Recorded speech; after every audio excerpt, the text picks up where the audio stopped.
دم باش بخير هاتن برنامج كورت كونكشن جدنجي امريكا لواشنطن هذا مجمير حفتي سبيدا روجا بين شامبيا داخل الشمو هيفيا دمين خوش جوارادكا سكرتيري گشتی نتوانی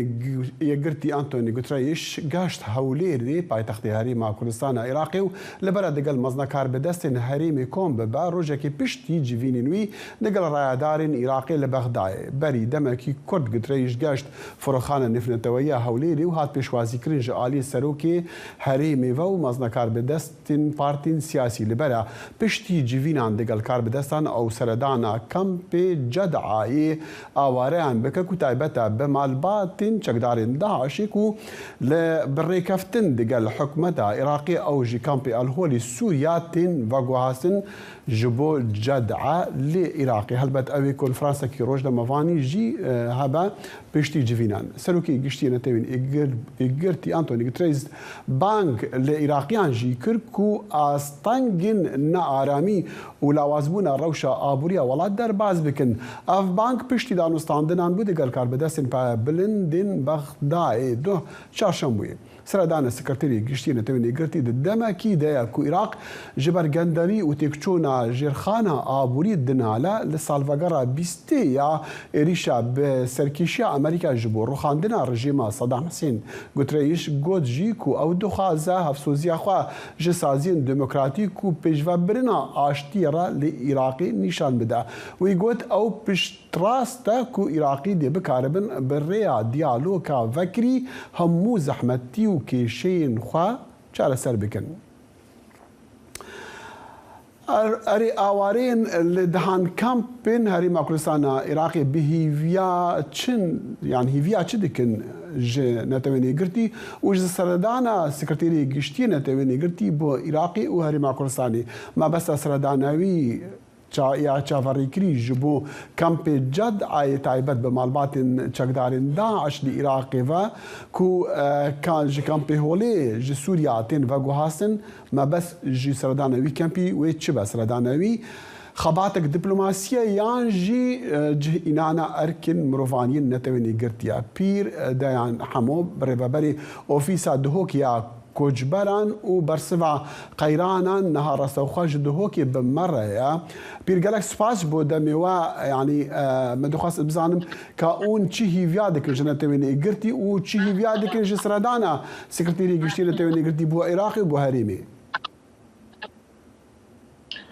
جالك سباس كاكي الدخيل بو بيت درفتي حقيقة أبو ماوي هالسالتي برين قتل صالة نهيدا خلقي شنغالين هفتي صدي دربدرة الكامبيت هريما كردستاني ناف كامباو دروي كامبادا دجي مخابني أبا دو صال سروي ركتنا هاتي مذاكرين بين حكومة هريما كردستاني وحكومة بغداد أو هاتي مذاكرين أوات بجني ركتنا شنغالي كوب چندين بندا بيك هاتي بو حتى بيغاني يك بندوان نهاتي جيبجي كرنا بديتنا ما أفركتنا قالت برجوانديا خلقي شنغادش بركو هيفي وميدك دي هبتك وخلقك بقرت جو وارد خوا وقبري دست بجيانا خو بكت رواري بابو كالا لي مخابني ابا نيزيكي صالو نفتفرين او ركبنا ناتجي بيجي كلام باشا سفارات سردانا بريس غوتريس بو عراقي وكردستاني راسي مخابني جي داخيه كو كمبا جدعه هل بجارتي او كمبا او خيزان داعش او بير ديما زخازم بله ازخازم هستي خلقي شنغالي بيشتي جواكا ازدي بريندار بتا وقت ببين كسل يوغا بله بير ديما متخص ببرا بير دا متخص اسي بحثي ترى بكم تايبتي چما كم جد على بري ولا متخص از جتاب برسم قالوا ناتوين ايغرتي وكاربا چبكا سر مساله كنت بحث كري ركاتنا شنغالي جيب با نبر عراقي وهريمه دا جبوكو او ارا حمو بكارب الفقر يعني اسان كاري بيكرن جبو فقر يعني وان راستي دبيا في الشارع خستبصر حكومتها هريمه دا او حكومتها بغداد عفوا داكو اف بدي ما جاب داي جيبجي كرمان وخلق بقريا بجواري خوا مخابني عكسي فيك مديد برنامج بروجرامي سردانا ويدا سردانا كامباجات على بجاتيا سررايك وبس سنوني باريزغا دوكي 15 كم خلقي شنغالي ندفيا ايش كم خلقي شنغالي هالبجار تبع داك روشوان نيزيك دي تبع داكو قريبه بترتقد بلان خد بشاري باختصار حكومة عراقي وجي بيونديدار داكو خلقي بكاريبا فقرت الجواري لمخابني كوي كمبا جدعة هالبجار راستي هستي خلقي شنغالي تيشينا ام قالك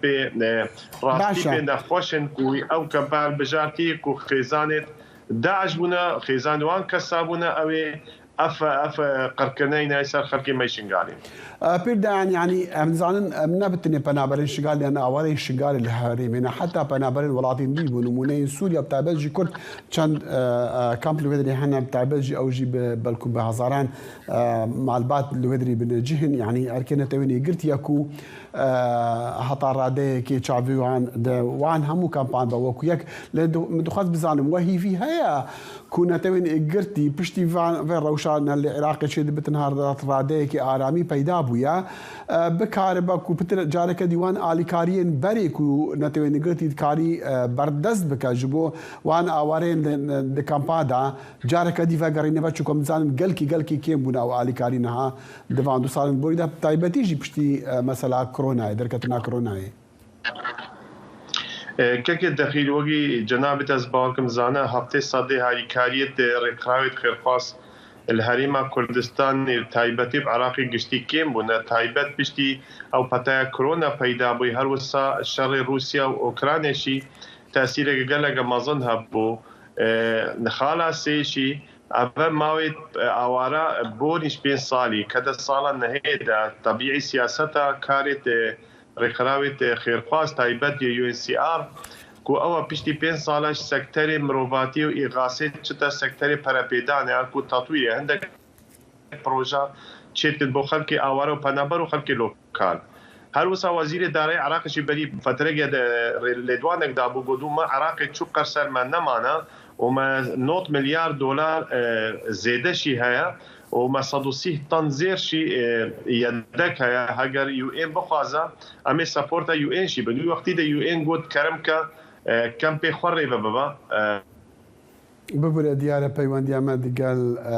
بير ديان حمو جهال ما كردستاني قطب لسر سردان ناس سكرتيري قشتي نتويني قرتي جبو دهوكي وكاني أبي كارن تشبك جبو فكر عندنا آلي كاريان جبوان آوارين كو لهريمي ديجين بتايبتي جيكو قالك جوان نهاوكو بالي ديارة بيردان فكر يا بيوان ديابي ورا فكر يا بير مدو خاص أزبزانم يعني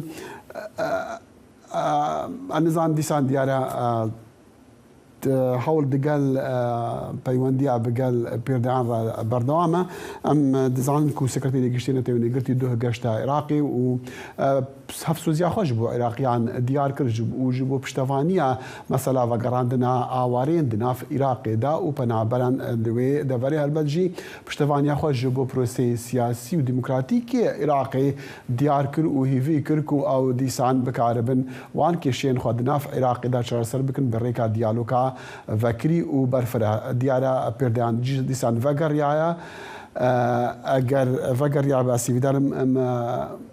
بالي ديارة كيشين تكليكي هنا مي بچن فينا فرو ديسان فقرين جموع دنگي أمريكا سرشاوين متوانە پێکراوی هەواڵ و زانیاری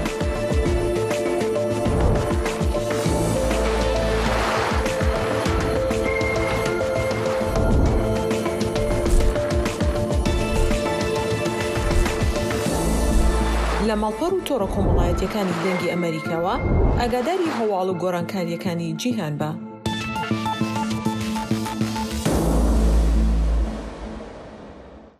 تێکەلین تێکچۆیین ڕۆژهەڵات ڕۆژئاوا لەسەر شەڕی رووسیا لەسەر ئوکرانیا و زیدەبوونا نراحتیان لهمبر هیزان یان هیز حزا چینه لسر آستی جهانی د سیبرا خوا بسر کمبونا وزیر در وین کوما جی 20 لهندستانی بگره تیچا وریکرین جداهی مزن این امریکا و هفبند دنوی دگل روسیا و چینه با علیکی دیو دی لکمبونا وزیر در وین ولاتین هری مزن پیشسازی و پیشکتین جهانی و هفتی لهندستان بر فرهتر بن کمبون ایرو پنشان بیر لپایتخت هندستانی دست بکریا ده جی دیپلماتی پای بلند امریکا انتونی بلینکن گوت کو وی پلان نینا دی جیوینا وزیرین در وین جی 20 به هفبرین خوین روسی و چینی را بجوا بلینکن گوت جی او جیوین نابا جبر گرجیان لسر هلوستی وان لهمبری اوکرانیا هندستان میواندارا جیوینی خبات دیکا جبو پیک اینانا یکی تی دنافبرا آبورین هری مزنین جیهان دا بلینکن گوت اگر روسیا براستی آماده بکو تفلی خبات دیپلوماسی ببجبو داوی کرنا ایریشا روسیا لدیجی اوکرانیا بشیوه کی پیویست بگومان امی ببن یکم آلیکو جبو تفلیبونی بخابتن لیچ نشان جی چینی ندیارن. یاسا دانرانی امریکا لیکرینوی کی برفراوان یان بو ماوی 2 سالا سبارت با کیبرکی استراتژی امریکا لگل چین دست بکردو ولی دانشتنی تایبه دا اندامانی کنگرس گویلا چالاکوانانی مافی مروف و راوشکارانی پیشوی آسایش اجتماعی چین دکن. دیارە راپۆرت نەئامادەیە ئاسیفیدانم ئەگەر راپۆرت ئامادەیە مە ئاگادار بکەم کێشەیەن تەکنیکی ئیرۆمان لە ستۆدیە هەنا هەلبەت کێشەیەن پەیوەندیان و هەندێک کێشەیەن تەکنیکیمە هەنا ئاسیفیدانم بێن وەرن چارەسەرکردن دیارە لە دەرهێنانێ دژمەڕە دەبێژن کو پیردایان بەرپرسی ئۆفیسا کۆچبەران لە دهۆکی و چارەسەریا قەیرانان دیسان ڤەگەر یایامە دخواست دیسان ئەم ڤەگەر لەسەر مەسەلا سەردانا سەکرتێری گشتیەتەوەی نێگرتی ji بۆ عێراقی باخمن پیردایان جارێکە دی بداخوازە لێبورینی کێشە جەمتە و جەمەژی هەنا بداخوازە لێبورینی تەماشەوانان ژی دیکەن متخواز بزانم یعنی ئەرێ کاربەدەستین عێراقی و ین کوردان ژین هەرێما کوردستانی وێ بجدی مەسەلا ئالیکاریان نەتەوەی نێگرتی بخوازن ji بۆ مەسەلا ڤەگەڕاندنا پەنابەران ji بۆ مەسەلێندی کێشەیە نێڤبەرا واندا ji بۆ کو ئەگەر کێشەیە نێڤبەرا واندا چارەسەر ببن هەلبەت ڕەوشە ئەولەهی باش ببە پەنابەر و ئاوارەوێ بکارن ڤەگەڕن ئەو دکارن بجدی وێ داخوازی ji نەتەوەی نێگرتی بکن دیتنا من هل رفتك شيء بد وك حكومتها هريما كردستاني تأكيد سرجي بجكرنا بندد ركبنا شنغالي تراستي اوارا تقريبا ذيك استكارم بيجن سنوري باريزگاه دو كي اوارا پنابر نزدیکی 500,000 کسینا تایبت پشتی هاریکاریت رخلاوت خاص کم بدت بارگرانی است وقت حكومتها هريما كردستاني او خود دائما برنامج ومعني بقي ورقدا شنغالي تجي بشكل بشكرنك خلك كيما بقرت جواري خراستي ابو ماي نحصالا هاش صارتي برين كتديان هيدا بداخوازا لیبورین دیسان دیارە پەیوەندی ئەمە بە پیردیان ڕ بزەحمەتە دەخواست ئەم بەرنامەخوا بدۆمینین ئەمی هەرن ڕەوشە سیاسی لێ تورکیە پشتی ئەردهەژین بەهێزک و بەری نێزیکی یان بەری بترژ 20 ڕۆژان لە تورکیا و لە سووریەدا بوون و بەری هینگی ئالۆزیین سیاسی هەبوون لێ دیارە ئەو ئالۆزیین سیاسی هێشتا مەزنتر بوونا پشتیوان ئەرتەژان و وێرانیەکە گەلک مەزن لە تورکیا و لە سووریاژی وەکو دەبێژن کریا نەها پەیامەری دەنگی ئەمریکا لە ئەنکەری ئەیوب دەمیر بمەڕەیەش بۆ ئەم بزانن کانی ئەو جڤینێن بە تایبەت ئێن مێزەیە شەشقۆلی یا ئۆپسیۆنا تورکیە چ چێ دەبەچ و نەها لێ دەبن ئەیوب دەم باش یعنی تشي داوي لسروي جيفيني او جيفين توا بداويات نا وتشجي دركتيا اگر تمام بويا دخيل معنا الفيشيا بارتيا سادتينه دبن فيدري دا راستي دبن مازبانيا بارتيا سادتي دا همو ريبرين بارتيين ششكولي هاتم فيدري انا آواهيا كل پشمن ديار دبل ويدري جيفينه تايبتيا في جيفينه چيز كارم هم آيو بيجم راستي حيانها دگوتن كو و اندام في ميزا ششكولي كي به ایرو و او اندام دیار بده دناو خدا دیار بکن لی و نکن یعنی و بحثا بیان نکن لی دیار بکن ناوی که زده درد که و پیش از همه بیجم yani beri Serok Şaraderiya em bejin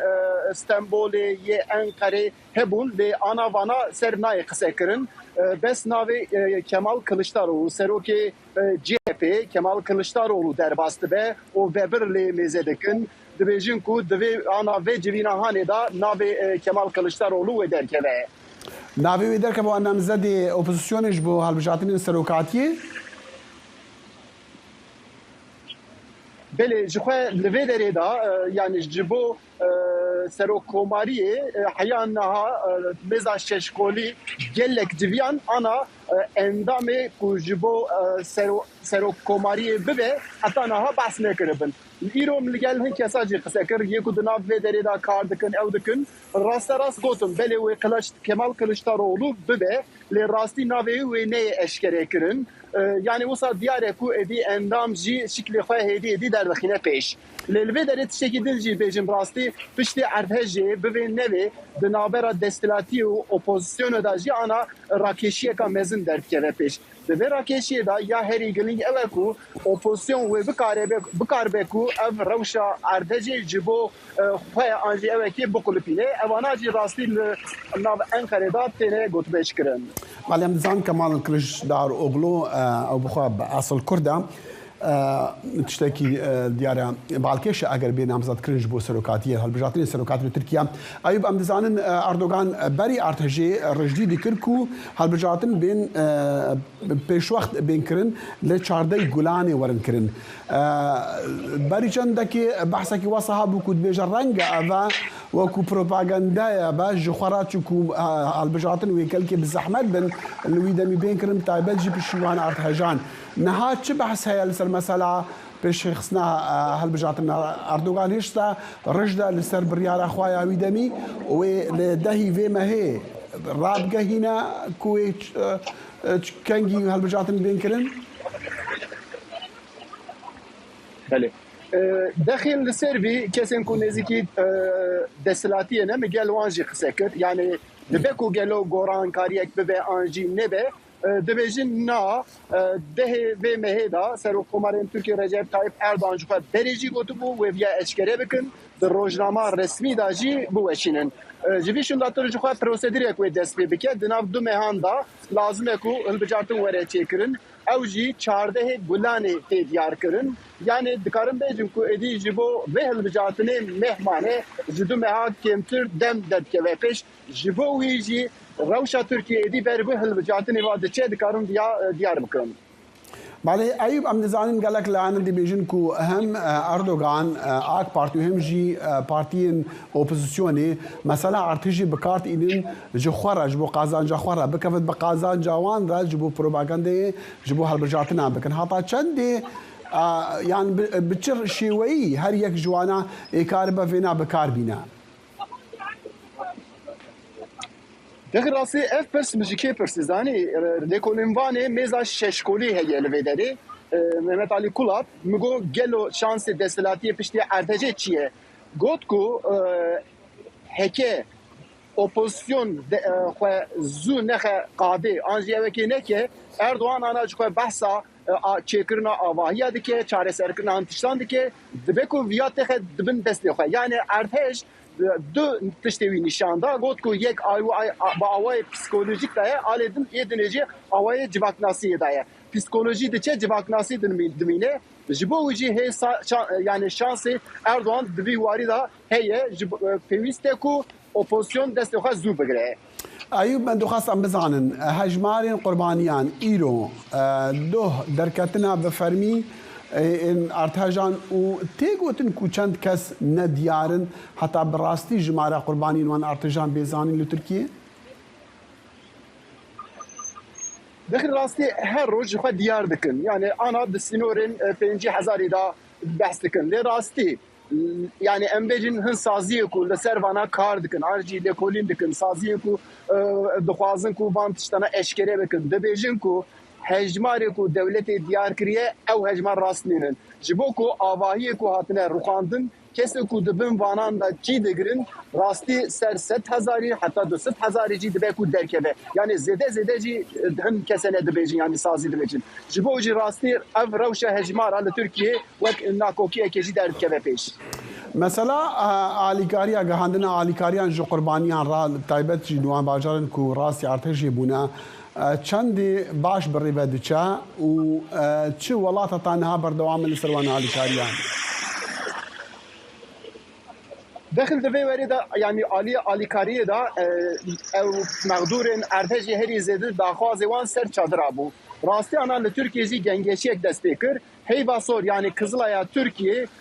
çadır frotiye hem ciyendin yani ارتش yani mağdurun ارتجي pevüsti avan de çadıran heye em dibine ku jibowan neşyan diye frotiye yani viali daji heci perskreken ev kesin ارتجان çareser neviye افسکرکانا دستلاتی دبیجه کو امی چارەسەر بکن ده حتی نهاجی به تباهی دستکی کو مرو بیجه هر عالی دا چارەسەری درخستی نینه اصلا گل پیش میدیای د رومالکرنا تشتین يعني رودانین ده پشت سر هلدان دا چی پشتی ارتج دا ببوره چی دبن چاوانه چکو گلک بحث بو کو روزنامه‌وان تن استان کرن بن چاف کرن سازی هندک سازی راگهاندنی هاتنه بن چاف کرن هنک لینکین تایبت به حولین رزگار کرینی و کاچی چی دبل سر عردی هاتنه راوستاندن یان قدغه کرن نها چی دبل نها چاوایا داخل پشتی ارتجی روژا سیامین دا دستلاتیه روشا آوارته دیار کرد. اواته چه واته جخوا قانون که دز انفورماسیونه هبو لگوری ویجی پیشیا گلک تشتان دهاته گرتن انا روشا آوارته دا مدید کو اف کت روژه وی انا لسر چاپمنی جی ام دکارم بیجن کو باندورا که گلک خراب درخستیه پیش پرتش ادی نای نویسین آنجی سر نکارم بسکنن کنترل ادی دبن دستلاتیه ده یعنی آنجی راگاندنا دستلاتیه دستکاره بسا زور تشتان بکه لوی داره چه دبه چه نابه زیدترین آگاهی چی درناکه و ببینه و جی لسر چاپمنی باندورا که نیلی درخستیه پیش اردوغان جی بری درجا گوتو بو کو او لایان کو ناوی ترکیه خراب دکن دوی مسئله دا و حساب وان ربي كرن يعني اف بتشوات عيبو يعني اردوغان ve deri da rasti dixwaze ku her tişt teke bin destillatiya wan yani da erteci da bla kes nebêje ku tiştekî xirab biye anjî kêmasiyek bûye ewet biye rastî ewan bi xwe jî îfade kiribû yani çend roj derê sensûrê jî Serokkomarên Tirkiye Recep Tayyip Erdoğan helalî xwastibû sedema wî jî ew bû ku ew karî barê ku kiribûn kêmasiyek derxistiye holê lê wexta ku çapemeniya opozisyonê an jî kesên ku dijî banane binivîsin ji bo wan ve problem ji bo wî jî dixwazin vî warî de kontrolê tevahî têxin bin destê xwe ye أيوب دمير بأمن دنجي أمريكا لأنكاري بمرة بقلك سباس أيوب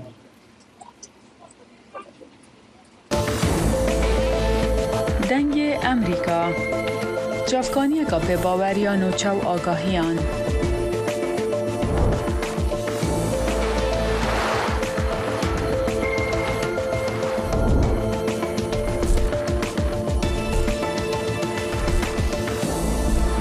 برای مالپر و پلاتفورم میدیا جواکیا دنگی امریکا بالا خوب دم پزانین و نوچین جیهانه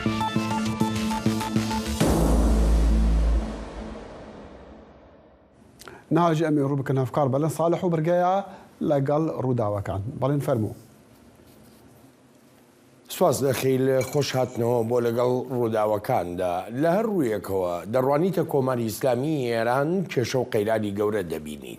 دەسەڵاتدارانی ئێران دەچنە ئۆفیسەکانی نەتەوە یەکگرتووەکان وەک هەوڵێک بۆ ڕەواییدان بەو تونند و تیژیانەی لە کۆماری ئیسلامی ئێراندا دەکرێت دژ بەوانەی داوای ئازادی و مافەکان دەکەن. هەر لەم چەند ڕۆژەی ڕابردوودا حوسێن عەبدوڵڵاهیان وەزیری دەرەوەی ئێران لە ژنێف لە کۆبوونەوەیکی نەتەوە یەکگرتووەکاندا بەشداری کرد و لەوێ وتارێکی پێشکەش کرد. هاوکاتی پێشکەشکردنی وتارەکەی زۆرێک لە کەسایەتیەکانی کە ئامادە بوون لە هۆڵەکاندا و هەروەها ئەوانەی کە داکۆکیکارن لە ماف و لە ئازادیەکان هۆڵی کۆبوونەوەکەیان جێهێشت. کۆماری ئیسلامی ئێران وەکو چاودێر ئاماژەی پێدەکەن بێجگە لە ستەم و زۆرداری و هەروەها پێشێلکردنی ماف و ئازادیەکان هیچ بەرنامە و پرۆژەیەکی نییە بۆ ئاشتی و ئاسایش و سەقامگیری. جا لێرەدا جێی خۆیەتی پرسین ئەی لە بەرامبەردا ئۆپۆزیسیۆنەکانی ئێران چ پرۆژەیەکیان هەیە؟ سۆران پاڵانی نووسەر و شیکەرەوەی سیاسی میوانی ئەم هەفتەی لەگەڵ ڕووداوەکاندایە. کاک سۆران سەرەتا زۆر سپاس دەکەم بۆ ئامادە بوونت. دەست بەجێ دەچمە پرسیاری یەکەم لە بەرامبەر ئەو هەموو ستەمەی کۆماری ئیسلامی ئێراندا ئۆپۆزیسیۆنەکانی ئێران چ جۆرە پرۆژەیەکیان هەیە کە بگوترێ جێی ئەم دەسەڵاتەی ئێستا ئێران دەگرنەوە؟ زۆر سپاس کاک بەڵێن لە ڕاستیەکێک لە کێشە سەرەکیەکانی ئێران ئەوە بووە کە بەرامبەر ئەم دەسەڵاتە نەبوونی ئۆپۆزیسیۆنێکی یەکگرتوو بووە کە بتوانێت وەک ئەلتەرناتیڤ لە 40 ساڵی ڕابردووە خۆی پیشان داوامەش بووتە هۆکارێ بۆ ئەوەی کۆماری ئیسلامی بتوانێت درێژە بە تەمەنی خۆی بدا. ئەوەی کە ئێستا هەیە ئێمە چەندین نەوع لە ئۆپۆزیسیۆنمانەیە دەبێت جۆرێک لە تەسنیفکاری لەنێوان ئۆپۆزیسیۆن بکەین. ئۆپۆزیسیۆنێکی سەریمان هەیە کە لە فارسەکان پێک دێ ئەوانە کۆمەڵی ئۆپۆزیسیۆنن کە چەندین ڕەوت و لایەن و پارتی جیاوازیان تایە کەساتی جیاوازیان تایە. بزوت ئۆپۆزیسیۆنێکی دیکەش هەیە کە لە ئاستی نەتەوەکانی غەیرە فارس کە کورد و عەرەب و لوڕ و بەلوج و ئازەریەکانە گرێتەوە وە کورد سەرەکی ئەم ئۆپۆزیسیۆنەیە. ئەوەی هەیە لە ئاستی سەراتەرێکە بەڕاستی دان بە مافی ئەم نەتەوانە نانێ ئۆپۆزیسیۆنێکی ڕاستە ئۆپۆزیسیۆنێکی فاشیستە و خاوەن پرۆژەیەکە کە لە مەترسیەکانی ئەم پرۆژەکە ئەوان هەیەە لە بەراوردێکی لەگەڵ کۆماری ئیسلامی یعنی لە کۆماری ئیسلامی تونتر و لە کۆماری ئیسلامی خراپترن و ئۆپۆزیسیۆنەکە هیچ واقعەتێکی ئێستای کۆمەلگای ئێران نازانێت. ئۆپۆزیسیۆنێکی کۆنا و نەیتوانێت لەگەڵ ئەو بارودۆخە و ئەو گۆڕانکاریانەی کە لەنێو خودی ئێران هەیە بتوانێت خۆی بەڕۆژ بکەوە بتوانێت شوناسە جیاوازەکان و خواستە تازەکانی کۆمەلگای نێوخۆی ئێران و نەتەوە جیاوازەکان لە ئێران لەخۆ بگرێت. لەناو ئەم ئۆپۆزیسیۆنانەدا دوو لایەنی ئێرانی هەن کە زۆر دیارن چالاکی و جموجۆڵێکی ئێژگار زۆریان هەیە. لایەکیان مجاهدینی خەڵقا لە ئەوروپا و تەنانەت لێرە لە ئەمریکاشدا. لایەنەکەی تر وەکۆی پێدەگوترێت سەڵتەنەت تەڵەبەکان ئەوەی کە کوڕەکەی شای پێشووی ئێران سەرۆکایەتی دەکات. لەم ئەگەر جیاوازیەک بکەین لە نێوان ئەم دوو لایەنەدا کامیان زیاتر بڕوایان بە مافی نەتەوەکانی تر هەیە لە ئێرانە، کامیان بڕوایان زیاتر بە ئازادیەکان هەیە لە ئێراندا؟ لە ڕاستیە مجاهدینی خەڵق و کوڕیشە کە جیاوازی زۆریان هەیە بەتایبەت مجاهدین خاوەنی ڕوتێکە خاوەنی مێژوویەکی دوور و درێژە لە خەبات و تێکۆشان هەم دژ بە ڕژیمی پاشایەتی و بەشێکی زۆر لە کادرەکانیان لە سەردەمی ڕژیمیشا کوژران و یا لە زیندانەکان ئەعدام کران و لە سەردەمی کۆمەری ئیسلامی شایەکێ لە بەهێزترین ئۆپۆزیسیۆنەکان بوون. یعنی لە هەرتوو دەورانە ئەوان دژی ڕژیمی ئێران قەباتیان و خاوەنی قوربانیەکی دوور و درێژن و بەخۆی ئەوەی ئەوانە قوربانیان داوە لەم سیستمانە دەرکی زیاتریان بۆ مافی نەتەوە جیاوازەکان هەیە لە ئێران و بەڕەسمیدان بە خودمختاری بۆ نەتەوەکان لە ئێرانە ئەنەن و پێیان وایە سیستمی داهاتوی ئێران ناتوانێت سیستمێکی سەقامگیر و دیموکراتیک بێ ئەگەر مافی نەتەوەکان لە چوارچەوەی خودمختاری یا مافی ئۆتۆنۆمیا جێگیر نەکرێت. بە پێچەوانە ئۆپۆزیسیۆنێکی تر هەیە لەسەر ڕابردووی خۆیژی ئۆپۆزیسیۆنێکی فاشیستی پاوانخوازی تاگلایەنە کە ئێران لە یەک نەتەوە ئەبینێ، ئێران لە یەک مێژووە ئەبینێ و مێژوویەکی درۆیینەی ئیمپراتۆرەتی بۆ خۆی دروست کردووە لەسەر ئەمە ئەژی کە ئەمە ئۆپۆزیسیۆنی شاپەرستەکانەوە ئەمانە ئەیانەوەی ئێستا بە یارمەتی کۆمەڵی ناوەندی جیهانی و لە هەمان کاتە بیکارەیە کە هەیەە لە بواری میدیا بەکاریەبن نەوێ ببنە ئەلتەرناتیڤ لە ڕاستیا ئەمانە خاوەنی پێگەیەکی ڕاستەقینە لە ئێستا ئێرانە نین و ئەوەی کە لەسەری ئەژین ڕابردووی خۆیانەوە ئەو جۆرێک لەو پەیوەندیانەیە کە لە ڕابردوو هەندێک ڕەنگە وڵاتانیش پێیان خۆش بێ کە ئەمە کاردێکی فشار بەکاربێن ئەوەی ئەگەر بەراورد بکەین لە نێوان ئەم دوانە مجاهدین لە ڕاستیا بە هەموو پێوەرەکان سەرڕای کەم و کورتیە کە هەیەە سەرڕای کۆمەڵی کتێبینی جدیش لەسەر ئەوان هەیە بەراورد بە کوڕیشا زۆر لە پێشترەوە زۆر خاوەنی مێژوویەکی باشتر و خاوەنی قوربانی زیاترە بەرامبەر بە کۆماری ئیسلامی و بەرامبەر بە ڕژیمی مجاهد. کاک سۆران لەم ماوەی ڕابردوودا جۆبیست و بینەری دیمانەیەکی مستەفای هیجری سکرتێری گشتی حیزبی دیموکراتی کوردستانی ئێران بووم. لەو دیمانەیەدا پەیامێکی ڕاشکاوانە و ڕاستەوخۆشیدا بە سەڵتەنەت تەڵەبەکان کە ناشێ هیچ هاوپەیمانێتێکیان لەگەڵدا بکرێ. ئەمێ بزانم ئەو پەیامە ڕاستەوخۆ بۆ سەڵتەنەت تەڵەبەکان بوو یاخۆ بۆ هەندێک لایەنی کوردی بوو کە لە ئێستادا پێدەچێت بەرەو ئەو ئاڕاستەیە بڕۆن لەگەڵ کوڕی شادایەک بگرن. من پێم وایە پەیامەکەی کاک مستەفای هیجری زۆر لایەنی لەخۆ گرێکی لەو لایەنانەیە ئەگەر ڕەنگە ئستدلالەکانی کاک مستەفا لەو بوارە ئستدلالی قوی نەبن لەوە ڕەتکردنەوەی 100% دیالۆگ من پێم شتێکی باش نییە لەگەڵ بەڵام کاک مستەفا لەوەدا توانی چەندین هەدەفێکەوە بڕای من لەو قۆناغ لەو زەمەنە توانی وەڵامێکی زۆر ڕاستەقینە هەم بە کوڕیشا و هەم بە وانەی کە وەکو ئەو بیرەکەنەوە لە ئاسیێران و هەم بە ئەو لایەنە کوردیانە ژیانەوەی لەگەڵ ئۆتوبوسەکەی کوڕیشا بەڕێ بکەون و لە هەمان کاتە پەیامێکی گرنگتر بوو بۆ لایەنەکانی تری ئۆپۆزیسیۆنی ئێرانی چونکە هەر کوڕیشا لە ئۆپۆزیسیۆنی ئێرانی نییە بەشێکی زۆر لە کۆماری خوازەکان بەشێکی دیکە لە چەپەکان و پەیامێکیش بوو حتا ڕووبە بە مجاهدینی خەلق دەبینین هەردوای پەیامەکەی کاک مستەفا مجاهدینی خەلق وەڵامێکی ئەرێنی بە داواکەی کاک مستەفا دایەوە و لە هەمان کاتە نەتەوەکانی دیکەش لە ئێرانە پێیان وا بۆ ئەوە هەڵوێستێکی زۆر جددیە کە ئەوانش خۆیان تیا ئەبینیوە لە ڕاستیە هاوکاری نەکردنی کوڕیشا بۆ ئەوە ئەگەڕێتەوە کە ئەم جۆرە لە ڕەوت و ئەم جۆرە لە بیرکردنەوە مەترسی گەورە لەسەر شوناسی نەتەوە جیاوازەکان دروستەکە ئەوان تا ئێستا دەرک بەوە ناکەن کە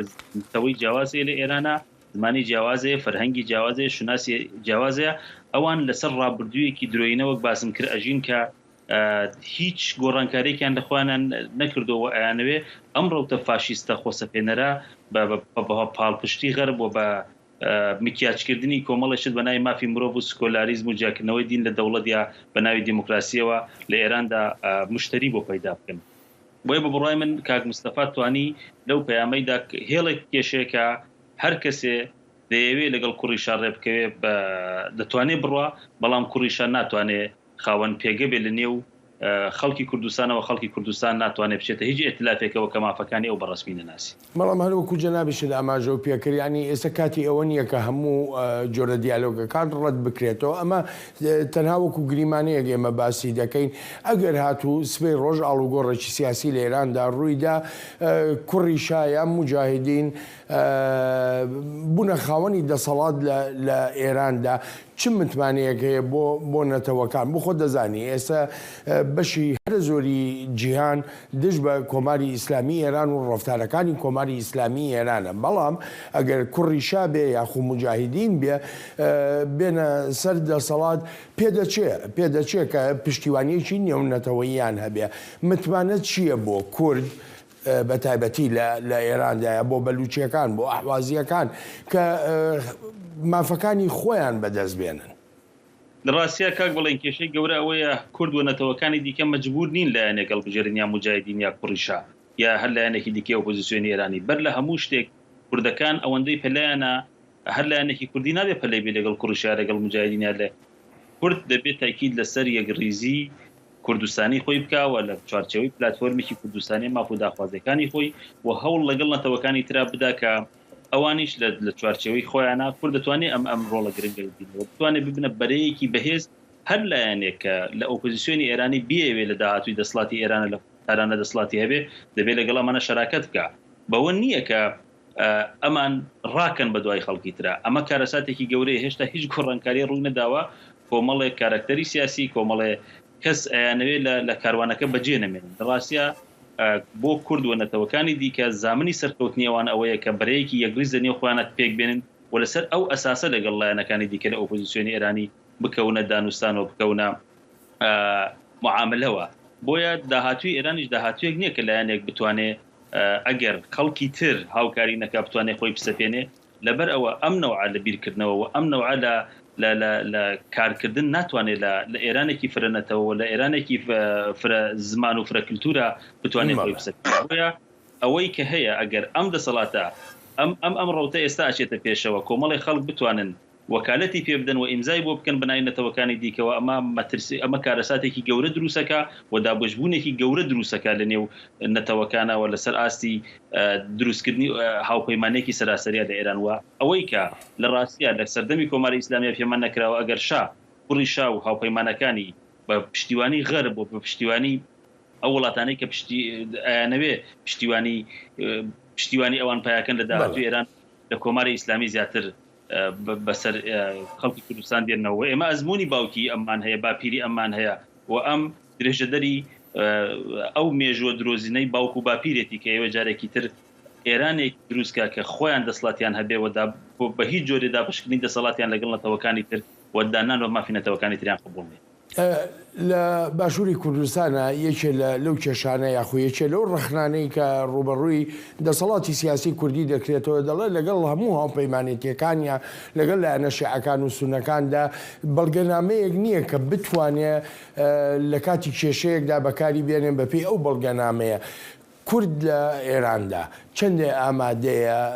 بتوانێت بەڵگەنامەی فەرمی بەدەست بێنێ بۆ خۆی بۆ هەر هاوپەیمانێتێکی دەیکا. لە ڕاستێک کێشە ئەوەیە ئێمە هێشتا سەرڕای ئەوەی شۆڕشی ژینا لە کوردستان سەری هەڵداوە کورد خاوەنی مێژوویەکی دوور و درێژە چ لە سەردەمی پاشایەتیە چ لە سەردەمی کۆماری ئیسلامیە ئێمە تا ئێستا خاوەنی لەم 40 ساڵی ڕابردووە کە کۆماری ئیسلامی لەسەر حکومەوە ئێمە مێژوویەکی دوور و درێژمان لە قوربانیدانا هەیە بە تایبەتم شۆڕشانش کە هەمووی لە کوردستانەوە سەر هەڵەدا ئەم ڕاپەڕینانە ئێمە نەمانتوانێت داواکاریەکانی کورد لە چوارچەوەی پلاتفۆرمێکە بخینە ڕوو مشکلەی ئەوەیە کە حیزبە سیاسیەکانی ئێمە لە ڕابردووە خەریکی مندلانەی نابەجێی خۆیان بوون و نیان پەرجاوەتە سەرم کارە جدیانە بە پێچەوان لە باشووری کوردستان لە دەورانی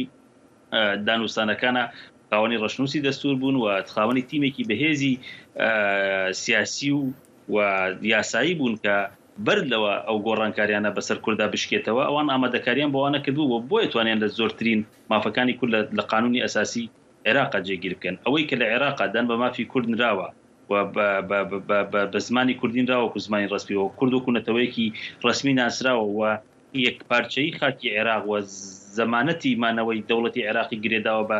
پیادەکردنی سیستمی فدراڵی ئەمە دەستکەوتێکی گەورەیە بۆ کورد ئێمە بە دوای ئەوە وین هەیە کوڕی شا زمانی کوردی لە ناوچە کوردەکانە بە ڕسمیە ناسێ یان نا ئەمە کارەساتێکی گەورەیە ئێمە خاوەنی هیچ هێڵێکی کوردستانی نین تا ئێستا وەکو بزوتنەوەی سیاسی لە کوردستانی ئێرانەکە بتوانێت لەسەر ئەوانە بکەوێتە دانوستانەوە و هەر ڕۆژێکێک ئەوی تر تۆمەتوار نەکە بە خیانەت و بە سازشکار بەرامبەر لایەنەکانی تر بۆیە ئێمە لەو بوارە زۆر کڵۆڵین و لەو بوارەوە زۆر دواکەوتونە لەو بوارەوە زۆر نائامادەین لە ڕاستیە بۆیە باشترین کار ئەوەیە کە کورد هێرکەکانی خۆی نەخاتە سەبەتە ئەوانی ترەوە ئەوەی کە خۆیان بە ئۆپۆزیسیۆنی ئێرانی و لایەنە فاشیستەکانی ناوەندەوە خەریبکەن دەبێت بگەڕێنەوە بۆ ناوی خۆمان لەسەر پلاتفۆرمی ڕێکەوین کە بتوانین پاڵپشتی نەتەوەکانی تریشی بۆ زامنکەین و لە ئێرەوە ئێمە دانوستانمان لەگەڵ ئۆپۆزیسیۆنەکانی تر دەست پێ بکەین. باشۆران ئەو دانوستانەی کە جەنابەت ئاماژەی پێدەکەی ئەرکی ناوەندی هاوکاری کوردەکانە لە ڕۆژهەڵاتی کوردستان یاخۆ ئەرکی هەر حزبەیە و بەجیا لە ڕاستیە ناوەندی هاوکاری داوەندێکە ئێستا لە نێوان دوو حیزب قەتیسماوە و حیزبی تر لە دەروی ناوەندی هاوکاری هەیە و ئەم ناوەندی هاوکاریە لە ڕاستیە بۆ نەیتوانی و ناوەندی هاوکاری لەو هەموو ڕووداوانە کە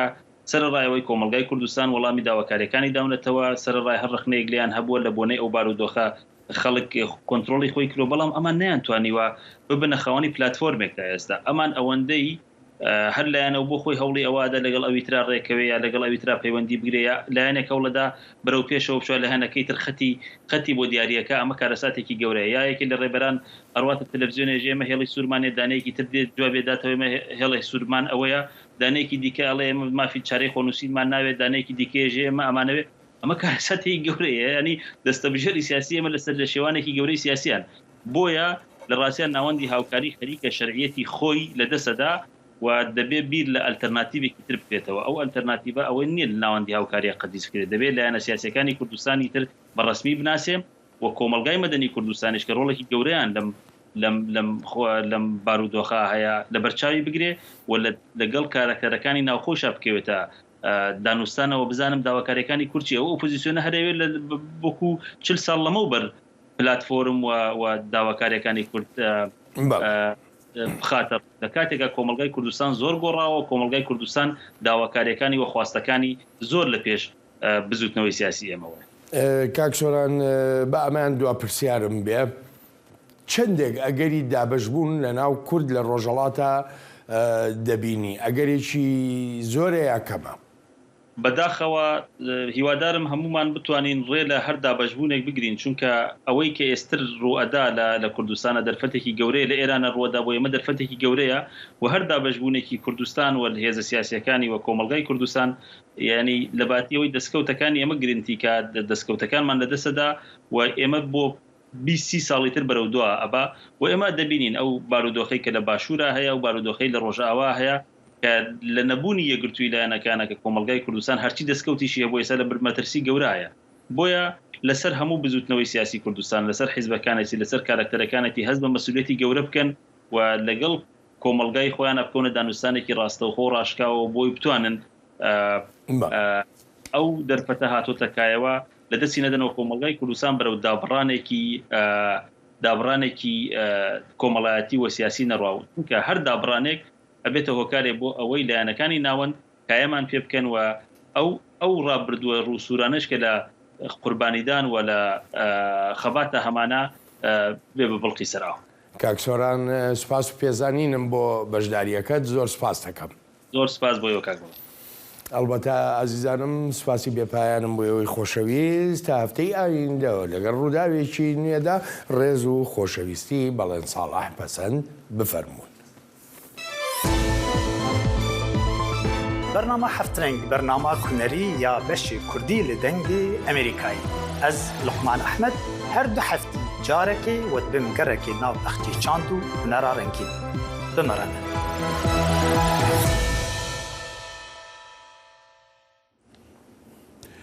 گەنجێکی ئەمریکی خوێندکاری قۆناغی ئامادەیە و دایکی کۆچبەرێکی ئۆکراینی بووە دوای ئەوەی رووسیا عێریشی کردووە سەر ئۆکرانیا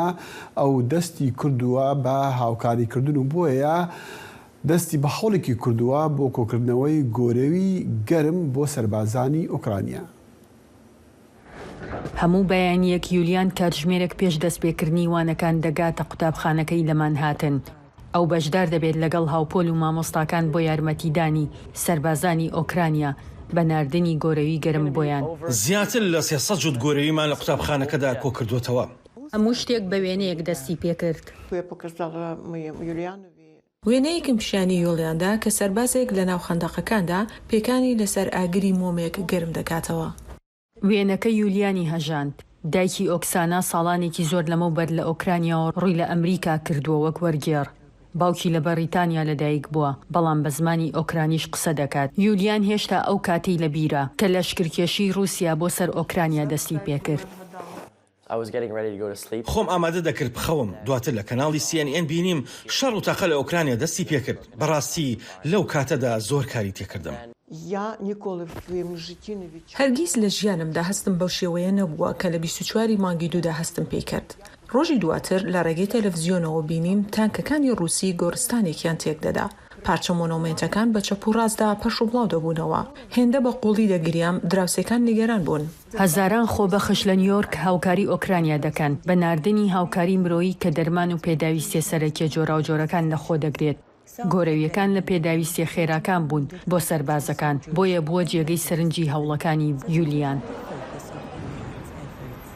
کارگێڕانی قوتابخانی ئامادەی یولیان بەشداریان کردو و زیاتر لە 200 جوود گۆرەویان بەخشیوە. دوای ئەوەی یولیان وانەکانی بۆ ئەو ڕۆژە تەواو بوو، نامە بۆ بەرهەمهێنەرانی گۆرەوی دەنێرێت، داوای بەخشین دەکات، ئامانجێکی ڕوونی لە مێشکدایە.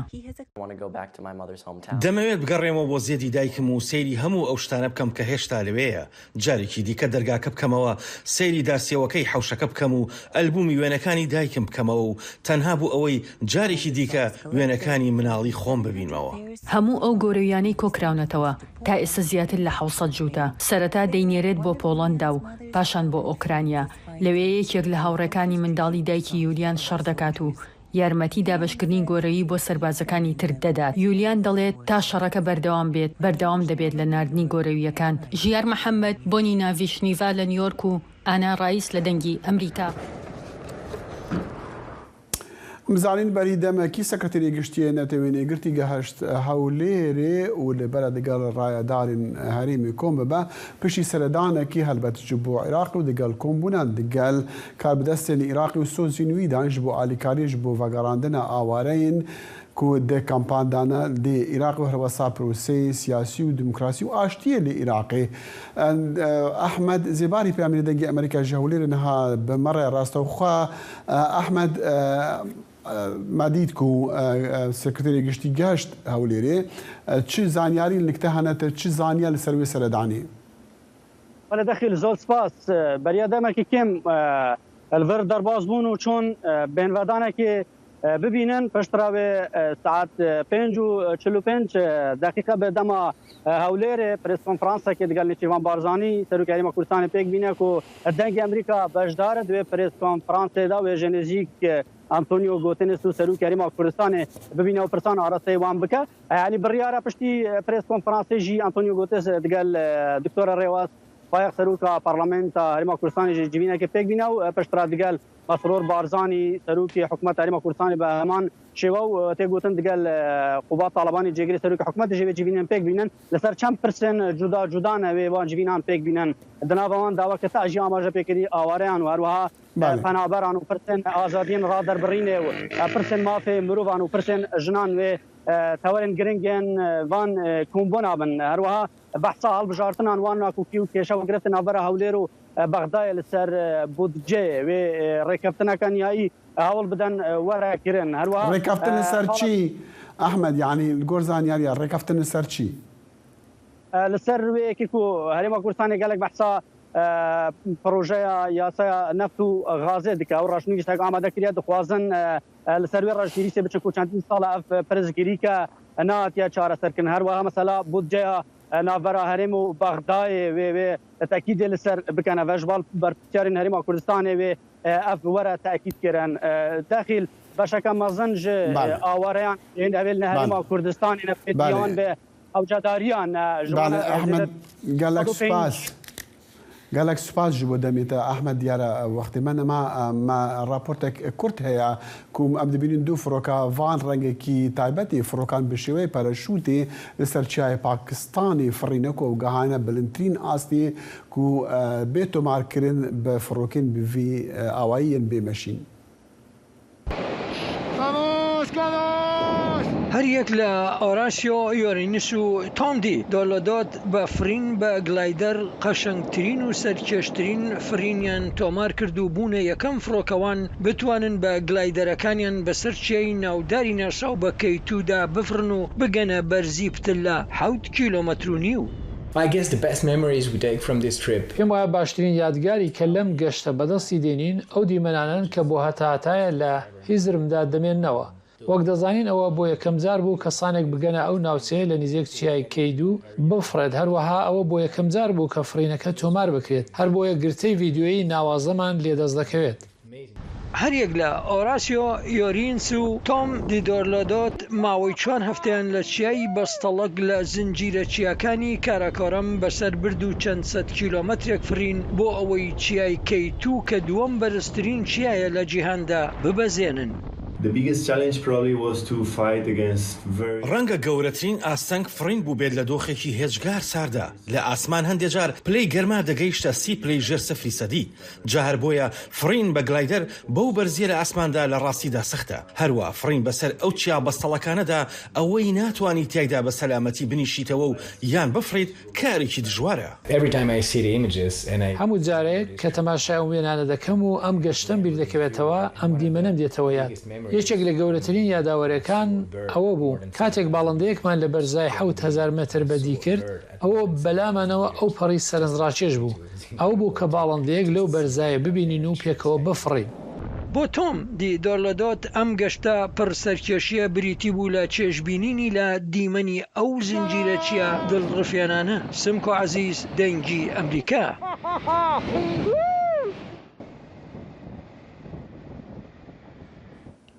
بەداخوازیین لێبوورینی ژبەر چەند کێشەیەن تەکنیکی و پەیوەندیان ئینتەرنێتیژی لە بەرنامە ئیرۆدا